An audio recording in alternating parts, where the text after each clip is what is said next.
Hey guys, welcome here and welcome back. For those of you that have been listening, thanks for listening. For those of you that are new, thanks for tuning in. I'm trying to make this podcast kind of all inclusive for blue collar jobs, trade jobs, be successful in them, what it's going to look like going forward, technology integrations, all of that sort of thing. I I also really like to talk about health and fitness, and especially as it relates to um, manual labor jobs and blue collar jobs. A lot of people I know, when I talk to them about health and fitness, they're like, "Oh yeah, well I don't need that." I think that is something that really needs to change in this country, and I'm going to uh, attack that from my perspective in the industry that I know. Uh, So, I mean, my experience in this, as far as with health and fitness goes, is as soon as I started working out and trying to be a little bit healthier and better, so many people were like, "Oh man, you don't need to work out. What are you doing that for?" Um, no, nothing against any of those people, but it's the stories that we tell ourselves because we have a manual job. Oh, well, I can eat whatever I want, or oh, well, I don't have to work out because I get a workout at work. It's a lot of that sort of stuff are stories that we tell ourselves, but they're not actually true.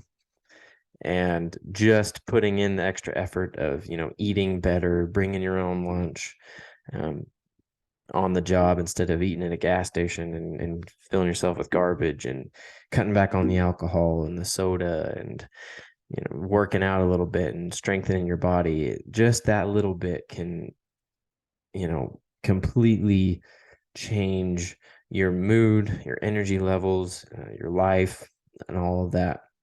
And really, you got to start thinking about the future. And it sounds a little weird. It sounds a little weird because a lot of people will tell me, and I know this because a lot of people have told me this. I mean, I think 90% of people tell me this when I'm talking to them about it, that they just don't care. Oh yeah, well, I'm gonna die early. Well, I'm gonna die at 50 anyways. I don't want to live past 50 anyways. A lot of times that's not what happens. You end up living past 50, and when you get there, you have crippling health problems that require you to be on pills and medication, and you can barely walk around, and all sorts of things that could have been avoided had you been more prepared. And it really doesn't take that much work. A lot of people don't like to change, and that is a huge thing. But this is kind of one of the angles I'm taking with this podcast, is I really want to bring that information out there and tell people how easy that is. That's not the topic today. The topic today that I wanted to talk about is 5 things affecting the construction industry and what to do about them. Um, so, number one, getting right into it, number one is labor shortages. Um, I know a lot of people that will either say that there's no good help, you can't find good help anywhere, and a lot of people that will say that they're out there, but you just have to, know how to find them and know how to hire right, and have all that stuff in place. I think it's a little bit of both. I think that there is a shortage, and just looking at um, the job bureau website, there are 384,000 open positions as of this year, just in construction alone. Um, and so many people aren't going into them. And that's not even including all of the people that will be retiring from these positions within the next 5 to 10 years, which will jump that number up a bunch if we don't start getting people involved. One reason I think that there is a labor shortage and that there are no good help is because the culture in the trades and in the construction industry kind of needs to change a little bit. And not really because of anybody's fault in the trades. It's more like there's been such a push towards going to school that so many people look down on those jobs. And I've seen that in my whole life, and I don't try to make this some straw man argument that I have experiences and you don't, but I've seen that all around me my whole life. There's a lot of people that don't, and I think it's mainly within the last 20, 30, 40 years of the last generation, where it's almost like if you don't have a college degree, you're not worth anything. If you don't go to college, you might as well just go be a construction worker because you're not good enough for the school. You're not good enough for um, you're not good enough to be, go through college and get a job using your brain, which, obviously we know that you have to use your brain quite a bit in a construction job, especially if you want to move up. It's become a thing where it's like, oh, well, you're just a construction worker. And that's not the case. And we know it's not the case. People who work in them maybe have mixed feelings about it. But the way to turn that around is to start attracting people that you want to have working for you. And to do that, just kind of need to keep up with the times, keep up with the wages and the benefits, and really try to have your messaging right to attract the right people. Another one of the ways to get your messaging out there is through social media. And I know I talk about this a lot and people are probably sick of hearing about it, but the more you're posting on social media about who you are and what you do, the more you'll attract that way. And employers are on there. If you're someone looking for a job, I'm not even looking for a job, and I don't want to say people are busting down my door, but really I get quite a few job offers, and I'm not interested in taking any of them, and they're just there because people see me and see who I am, and I'm out and I'm living my life, in the public view per se. And people like, what they see from me. I don't know. But I'm not even out there actively looking. And so much is about having a presence out there, whether you're hiring people or whether you're looking to be hired. Having that out there and having that culture will attract people. One of the next things that's kind of affecting the construction industry right now is the rising material costs.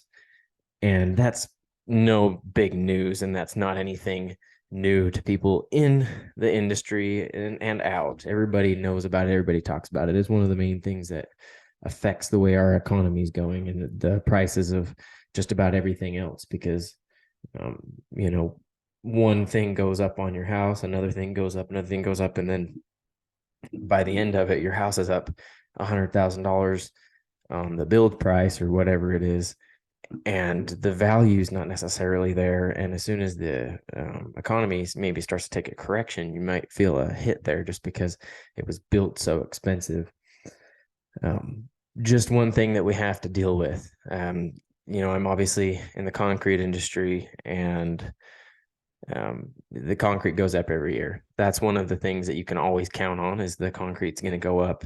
And for a lot of people, it used to be the concrete and the labor to pour it was about pretty close to the same.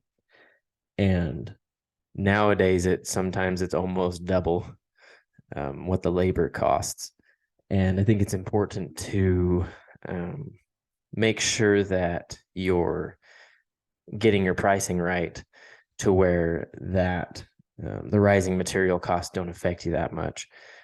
Because there's a lot of guys I see that go into their projects with not the right numbers on their materials, and they really, really get screwed. So it's important to bid for that type of stuff and knowing that that's going to go up. Over COVID, there was a lot of shortages, and obviously lumber went crazy through the roof. There's not a lot you could do there, and there was a lot of homeowners that were pretty bitter about their house price going up because the builders didn't account for changes in cost. And so people breaching their contract and all of that. The best way to avoid that is to just include that in contracts you write. Include that in your bids. Include that the prices can change, and if you don't, there's a possibility that you can get. There's just another possibility that you can lose money on a job from the material that you're not really accounting for. The third one is technology advancements. Technology over the last 50 years has been insane. The differences that are there. And, I mean, even just in the last 10, with the ability of our phones and computers and all of that are so great that it's already replaced a lot of people's jobs. So it's funny that people say that AI will replace people's work. There are ways to use all of this technology to better and further your business and automate things in your business or in your life that will help you stand out from the competition, and it'll help you stay ahead. So it's important to keep an eye on any new technologies or any new practices in your trade. You might be doing things the old-fashioned way, and that might work for you, and more power to you, whatever works. But it's a good idea to keep an eye on technology and advancements, especially where things are coming out now, where there's 3D modeling foundations, which is crazy, and a lot of ways isn't going to be reasonable and practical for very many people in the next 5 to 10 years. It's probably not going to be all that practical for anybody to use, but they will help to improve construction practices. And at some point, it might be a good idea to start implementing some of these things in your business. A lot of people are using drones for aerial views, for content, for their social media and their marketing, which is a crazy good thing to do. A lot of people are having a lot of success with that because it's a good way to show off your work. Use your smartphone to take pictures and videos and all of that stuff to put out there, whether you're a business owner or just an employee, whatever it is. Start putting out there your quality and the quality of the work you do. That's one major way to use technology right now. And AI itself won't do a whole lot of changing to day-to-day jobs. There will be some automations on business end, marketing and all that sort of thing. There will be definitely things that will be implemented, but AI stuff isn't very applicable to real world dynamic construction sites. So, but it's always a good idea to keep an eye on those and see how you can automate stuff in your business, like your billing and your outreach and all of that sort of stuff. Project management is a huge deal. That's kind of the number 4 that I have to talk about. Project management nowadays is so all over the place. Since COVID, at least on our jobs, the people have been all over the place, canceling, coming on the wrong days, like all that sort of thing. And as a project manager or as a contractor, a subcontractor, it's hard to account for this type of stuff. Using that technology in there to implement and to help with your project management is a good idea, but making sure that you're on top of your project management and not scheduling people too crazy, allowing room for mistakes, allowing room for some contractor to show up a week later than normal, or 2 weeks or 3 weeks, and scheduling your contractors out instead of the day before asking them, because a lot of contractors that we see and deal with like to text us a week before and be like, hey, I need this poured this week. I need this driveway poured. I need this floor poured, whatever it is. And that's just not reasonable. It's just not. And if you are coming down to where you need something done in a week and you have a group of people that you usually use, and you're going to them and saying, hey, I need this done in a week, but they have other contractors to deal with, that's not a good way to keep the same subcontractors on your jobs or to keep people working with you and for you. Um, the best way to do that is to get things get things ready and planned and actually have them ready for when people to come. Because so we also have things on schedule that we will be planning on doing, and the week before we'll get there and we'll see, oh hey, this actually isn't even ready. And the contractor will say, oh yeah, well, I'll have that ready. And a couple days before, not ready. Oh, well, crap, the excavator hasn't prepped this, or oh, we haven't prepped this, or whatever it is. And that pushes us back, doesn't really help our business or your business out. Um, Effectively managing your project is crucial to running a good business, to keeping people working for you.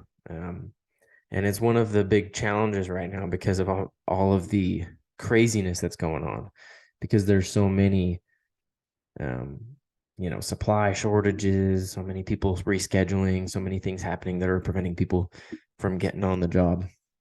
And that's across the board and really isn't anything new, but definitely accentuated over the last couple of years. And the fifth one that I want to cover is economic uncertainty.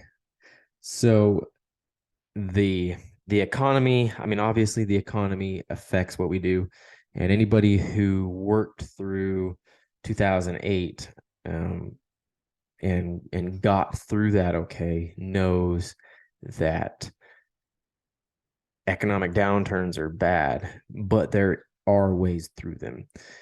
It's important to make sure that your finances are in such a way that if you all of a sudden have your money dry up for a month, 2 months, 3 months, that you're not going to all of a sudden go bankrupt.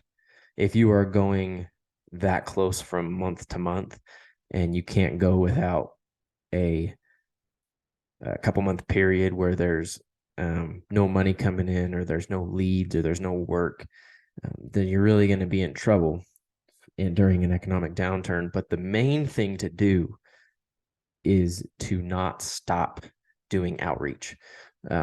I personally didn't work through 08, 09. My dad did, and a lot of people I know did.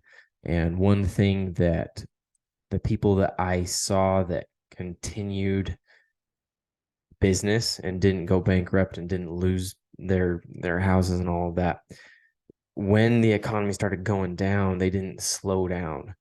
And even if the work did slow down, they were out there trying to get jobs, trying to contact people, trying to network, trying to do all that stuff. What usually happens is people will see, oh man, I mean, the stock market is going crazy. The houses are going crazy. Like, it's time, I think, to pull back. It's time to pull back. The economy's going down. Fuel prices are going up. Like, building prices are going up. I think it's time to pull back. The best thing to do is to keep doing your outreach, keep doing your networking, keep doing your marketing, keep getting work done, and go all in and not slow down. Sounds simple, sounds stupid. It's the best thing to do. And this is contrary to kind of what you would think is the best thing to do, just because it's so hard in the moment to keep spending your money, keep putting yourself out there and stretching yourself when there is a possibility for an economic ruin. But your brain tends to focus on what you're focusing on. So say you're focusing on, oh, well, I'm going to start losing jobs. I'm going to lose my business, like whatever it is. Even if you're saying, I can't do this, no, it's not going to happen, blah, blah, blah. Your brain doesn't see the no, it sees what you're focusing on, even if it's what you're concerned and worried about. And you start to kind of gravitate and lean towards this worst case scenario and almost end up causing it to happen yourself. So the economic uncertainty, yes, is super important, but the more you focus on the economic downturn, the more you will feel it. There's plenty of information out there. There's plenty of people to follow to get this information from different sources. There's a lot of that out there. And the benefit of having, the internet and social media is there are so many people with so much information that you can learn pretty much anything. And if economic downturn, economic uncertainty is something you are concerned with, I encourage you to start stretching yourself, start getting uncomfortable, start, pushing yourself to grow, reach out to people, really just start learning anything you can to better prepare for something like that. And really just make sure you're in all areas and all 5 things that we've talked about, just barely you are shoring up weak areas. And just know that the more you focus on the economy going down, the more you focus on anything like that, probably the worse you're going to feel it.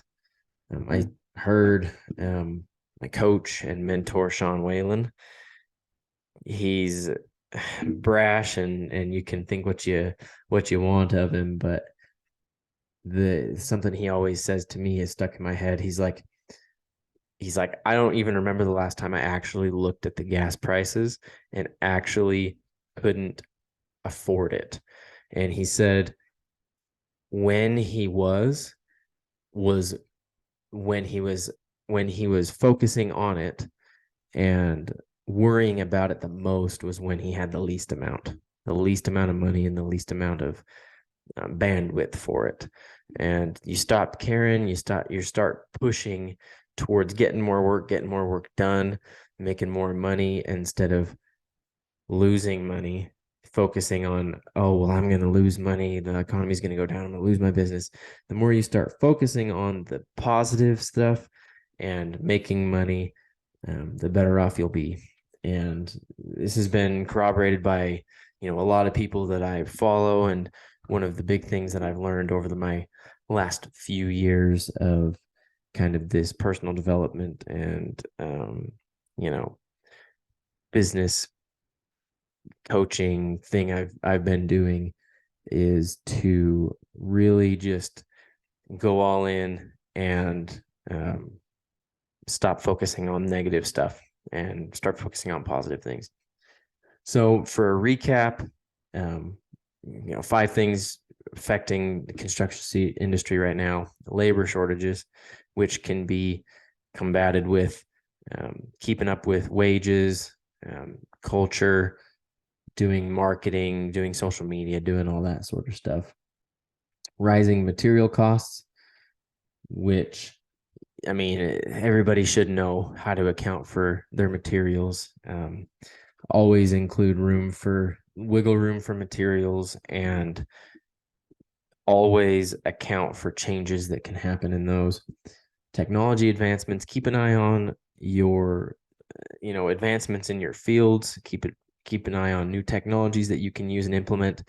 There is something to be said about doing things the old-fashioned way with new technology. That is a huge thing that I've seen in my industry as well. Making sure you are managing your projects efficiently. That can cost you a lot of money and time not effectively managing projects. And that 5th one, economic uncertainty. And this has been a fun thing for me to kind of look up and think about. you have a topic you want me to kind of cover, or somebody you want me to have on to interview, I plan to make every single one of these better from here on. Any feedback that you have, let me know. There's going to be some things coming. I'm planning on this year. I want to put on an event in Utah here and have some speakers. So if you're interested in that, let me know. I would be interested to see how much interest there is in that. And also maybe having a little bit of apparel coming. I don't really want to turn this into an apparel company, but I might have some apparel and some mugs and stickers for giving away and selling and stuff like that. So keep in the loop, keep updated, leave a rating and review, and I will see you next week. Next week, we will be talking about money and how important it is to be on top of your finances. Thanks, guys.